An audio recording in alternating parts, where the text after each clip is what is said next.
Morning, everyone. Morning. It's great to see all of you. We had a very active discussion today within the caucus, focusing on the events that are transpiring, of course, all across the world, with an emphasis on, Russia's war of aggression against Ukraine and the Ukrainian people. And we, of course, recognize that the conflict right now is not simply one between Ukraine and Russia. It's a conflict between democracy and autocracy. It's a conflict between freedom and tyranny. It's a conflict between truth and propaganda. And it's a conflict that the West, Western values, and democracy must win. And we're going to continue to do everything possible to support the Ukrainian people. And we should be taking additional steps in that regard, hopefully in the near and or immediate future. We're excited about being able to convene in the city of Philadelphia, the birthplace of our democracy, at some point tomorrow afternoon for our issues conference. It'll be the first time we've been able to gather for an issues conference in person in 3 years. Excited for everyone's presence there. We will be hearing from President Joe Biden on Friday to conclude the conference, laying out additional steps as it relates to his vision for building a better America and building upon his remarks to the nation in terms of his State of the Union address. We'll have at least 6 cabinet level officials present, former cabinet level officials like Attorney General Eric Holder, present labor leaders like AFL-CIO President Liz Schuler, present practitioners, and many, many others to engage in the many issues and challenges that are on the agenda for us to tackle as we try to do our best for the American people during these incredibly perilous times. And we appreciate the fact that many members of the Fourth Estate will be there to participate and cover the issues conference as well. Let me now yield to our distinguished Vice Chair, Pete Aguilar. Thanks, Mr. Chairman. This week, we also talk about honoring the 1-year anniversary of the American Rescue Plan. 1 year ago, only 46% of our schools were open. 11 million people were unemployed, 4 million of them for 6 months or longer. There was no plan or infrastructure to deliver the vaccine through the country, despite the previous administrations having months to put that plan together. But that changed with the American Rescue Plan. 99% of schools are now reopened, 7.4 million jobs created, 200 million vaccines in arms. The positive impact of this legislation continues to be felt in our communities when we go back home, and building upon that success will be helpful with the omnibus spending bill. Community funding projects, as we heard from Chair Rosa DeLauro, will be included, and this ensures that federal resources are going toward our communities across the country. Members will have an opportunity to stand again, just like we did with the American Rescue Plan, arm in arm with our local government leaders, nonprofits, and other groups to show that we deliver tangible results and meaningful impacts at the neighborhood level. We're looking forward to voting this week and hope that our friends on the other side of the aisle who also have projects included in this legislation will join us to avoid a devastating government shutdown. We're also looking forward, as the chairman mentioned, to our time in the City of Brotherly Love for our retreat and to see so many of our colleagues in person. I think members will come away both inspired as well as ready and eager to advocate on behalf of the American people and our agenda. With that, the chairman will take your tough questions. Scott. Mr. Jeffries, thank you. You already know what's coming in terms of President Biden's announcement of the ban on Russian oil. Republicans are already attacking Democrats and the president for the higher gas prices that are sure to come as a result this announcement. How do you guys respond to some of those Republican attacks?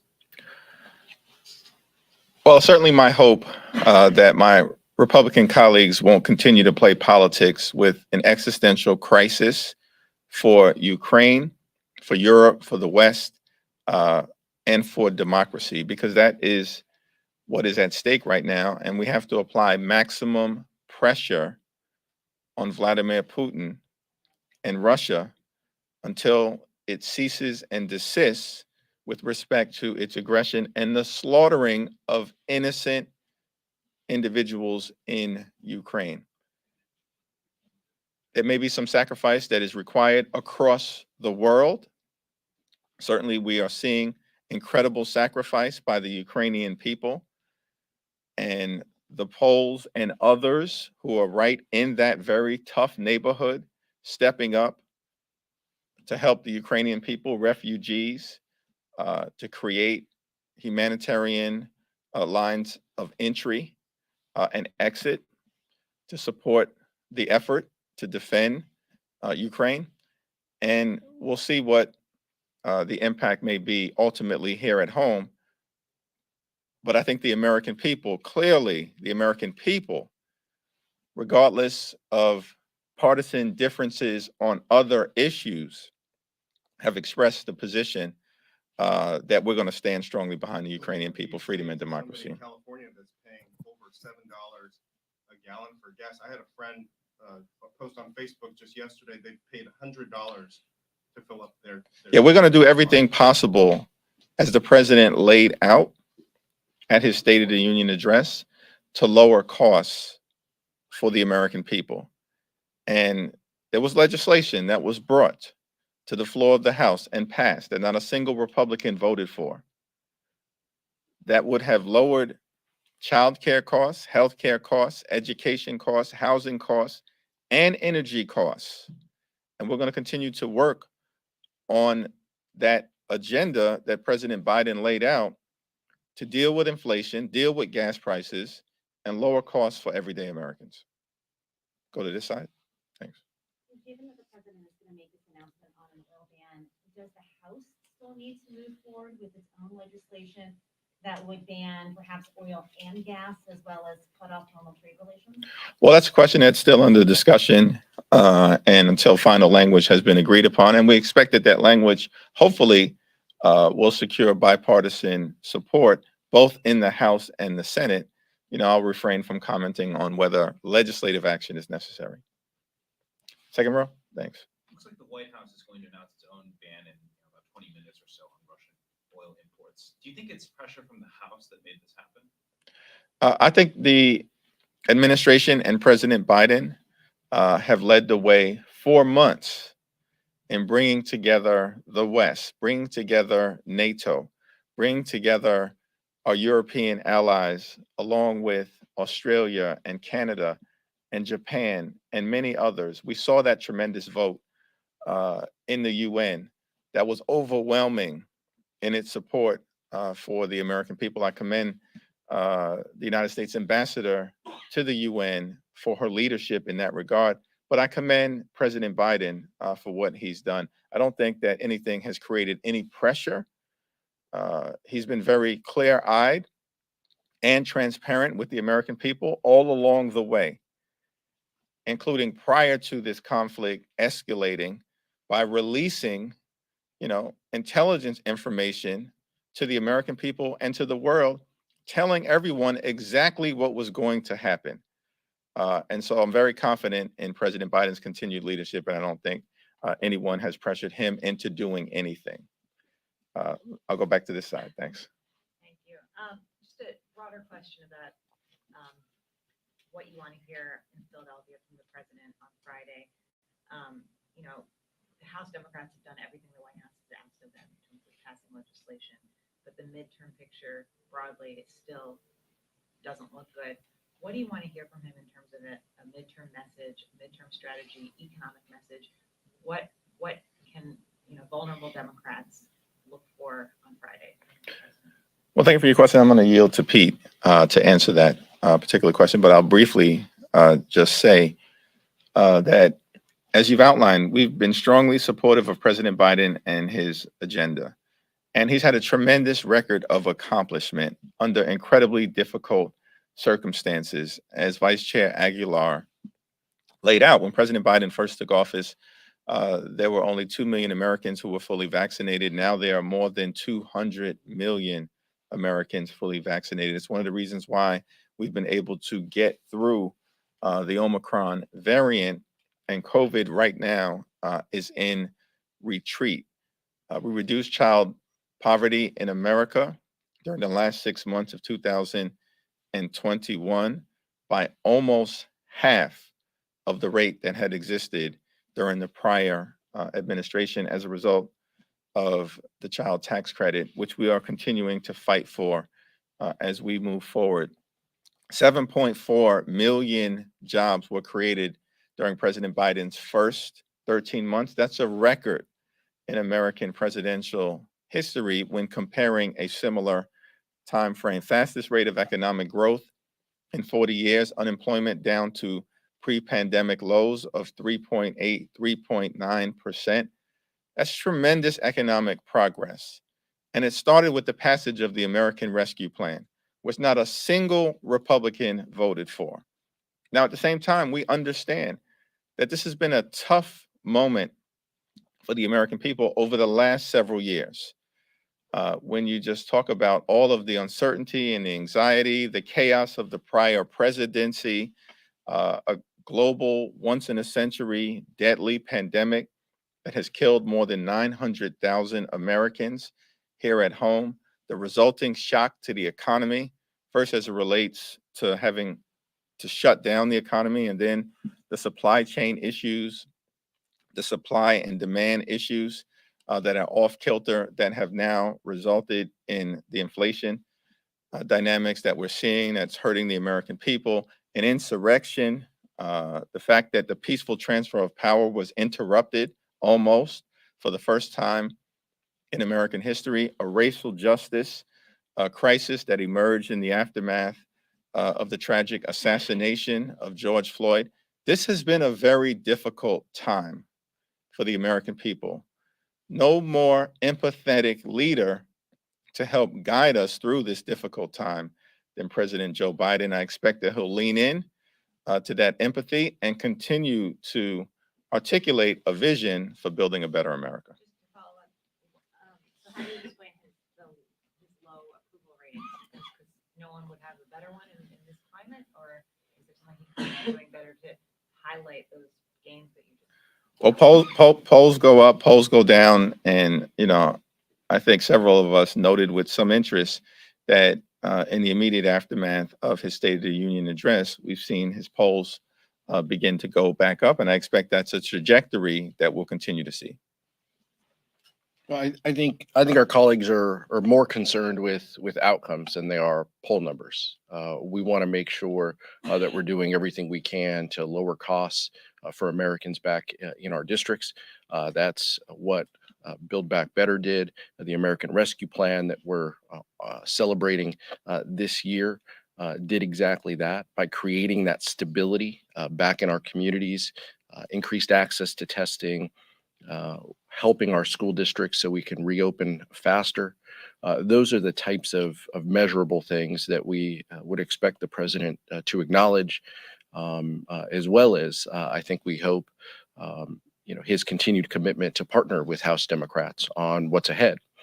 Specifically lowering costs, responding to Ukraine, but tying that back to our districts, to our communities. That's where members will run. That's what members will run on, is our success back home. And so those are the messages, those are the pieces that we're going to look to the president to lead on. And we're incredibly happy with the progress of the American Rescue Plan, the Infrastructure and Jobs Act, leading into this year and our response and getting this omnibus done. All of these pieces are incredibly helpful back home.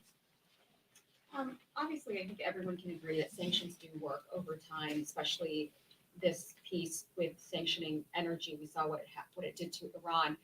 But is this the last card that the administration can play before thinking about something like closing the airspace? Obviously, Ukrainians would like to see that happen today. What are your thoughts on closing the airspace and this being the last card that you have?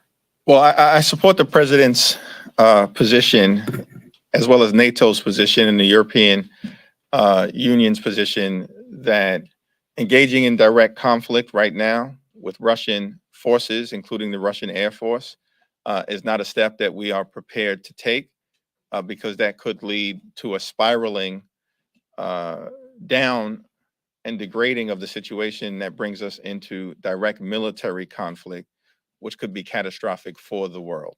So I do support the president's position there, but also believe that in addition to continuing to cripple the Russian economy, which is being done in an extraordinary way as a result of President Biden's leadership in partnership with Great Britain, France, and others throughout the world, that we have to make sure that the courageous Ukrainian people have the ability to defend themselves. They clearly have the will. They clearly have the heart and the soul to defend themselves. We're seeing an extraordinary display of bravery, men, women, and children alike. But we have to make sure, against one of the world's most powerful militaries, Russia, that they have the continuing ability to defend themselves. So I think, that is going to mean additional military aid and assistance. Make sure they have the javelins and the drones and the technological capability and the airplanes to be able to push back against the Russian Air Force. And it's my understanding that those dynamics are being worked out. We can't provide airplanes that have been made and are utilized by the Navy or the Air Force because the Ukrainians aren't equipped to operate those planes. But they are equipped to operate MiGs, and some of our allies in Europe, Central and Eastern Europe, do have MiGs, and hopefully that will be able to be worked out. What if banning Russian oil, though, doesn't work in stopping the war? Well, I think there's incredible pressure being brought to bear by the world on Putin and Russia, and hopefully we'll see that he will come to his senses. But at the same time, it can't just be, as I'm suggesting, and I'll yield to Pete, economic sanctions and or humanitarian aid. That's important, but we also are in the midst of watching a hot war in Ukraine and have to make sure that the Ukrainian people have the ability to defend themselves with the most sophisticated weapons known to man. Mr. Chairman, I think gas prices where they are and the trajectory they're headed on, I think a lot of private sector businesses are wondering if they should keep some workers out of office to kind of soften demand, keep the roads a little emptier. I think the federal government should consider that, maybe keep the federal workforce, maybe even the congressional workforce remote if you can, while we're in a gas price crisis. Well, I don't want to comment on any specific steps that the administration may be contemplating, but I think everything should be on the table in terms of an all hands on deck approach. It's not just an all of government moment.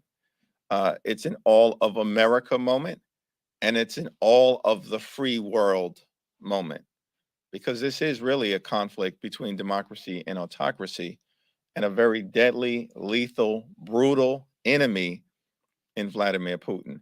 And to the extent that corporate America, American businesses, as was the case during World War II, see themselves as part of the effort to ease the sacrifices that may be required here, I think that would be a positive development for the country. On another Russian oil ban question, obviously, if this happens, we're going to see gas prices likely increase. What is the thinking within your caucus about how to deal with that issue specifically? And what has been the reaction of your colleagues to things like diplomatic outreach to countries like Venezuela and Saudi Arabia in terms of like increasing the global oil supply?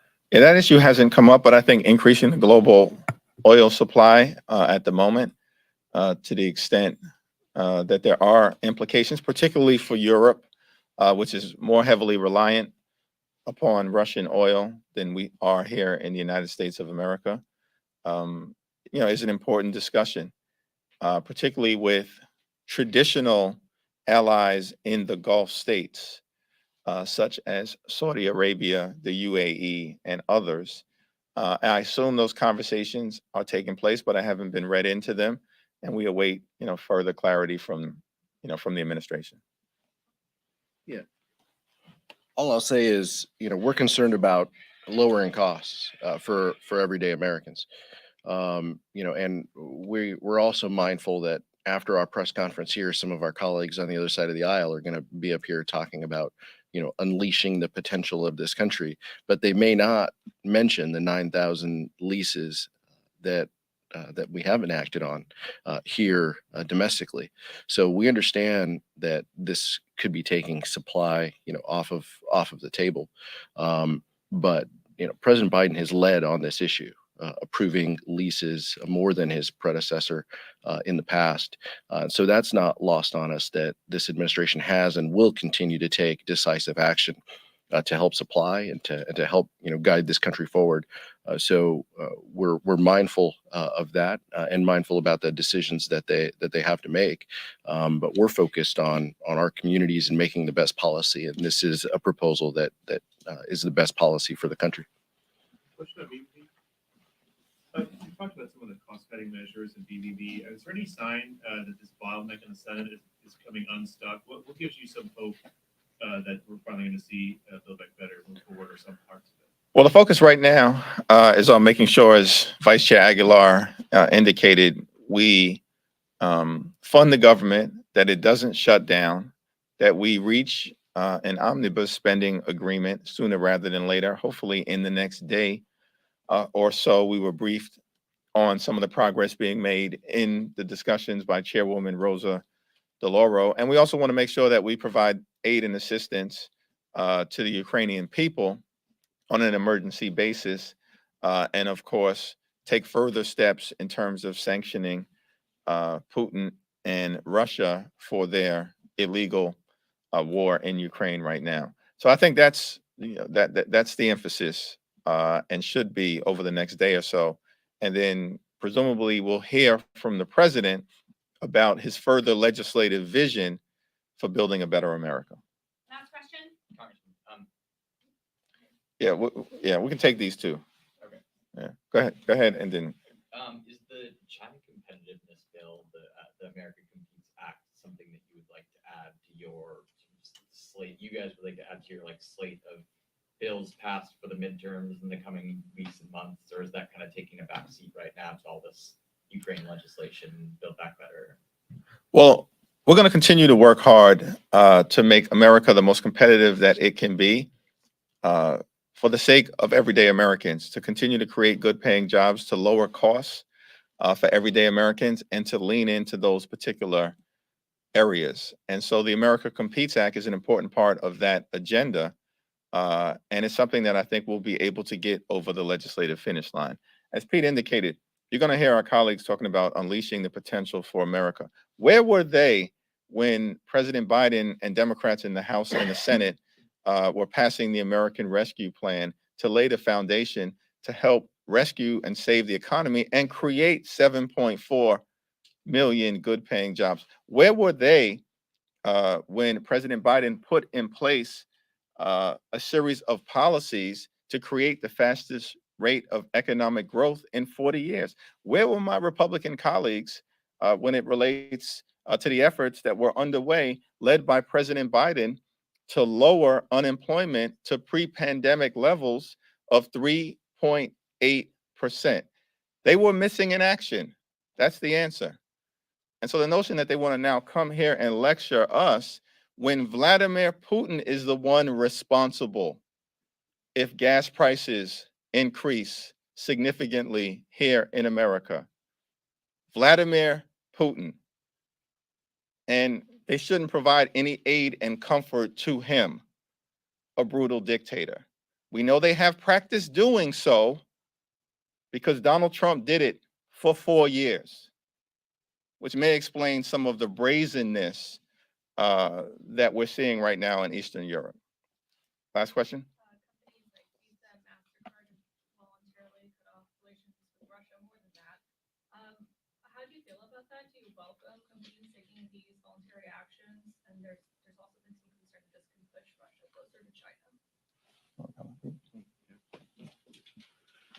I think these companies are taking actions in the best interest of national security, as well as, being thoughtful and mindful about their relationships across the globe. I think that these are companies who are doing the right thing, and so many of them across so many Fortune 500 companies have made that decision, and I think that's helpful to our efforts to show in a strong, unified way with our allies across this globe that there are consequences to misbehavior. And there are consequences to the aggression that Russia is exercising, and a lot of these companies are stepping up.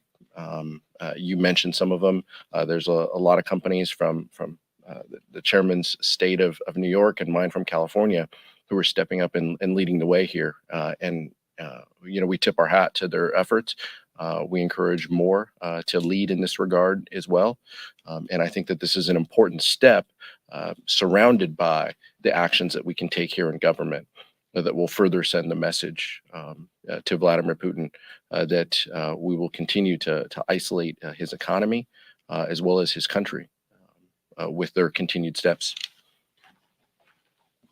Yeah, and let me just simply add that, we embrace the efforts by all of these companies to try to do their part, because this is an all hands on deck effort.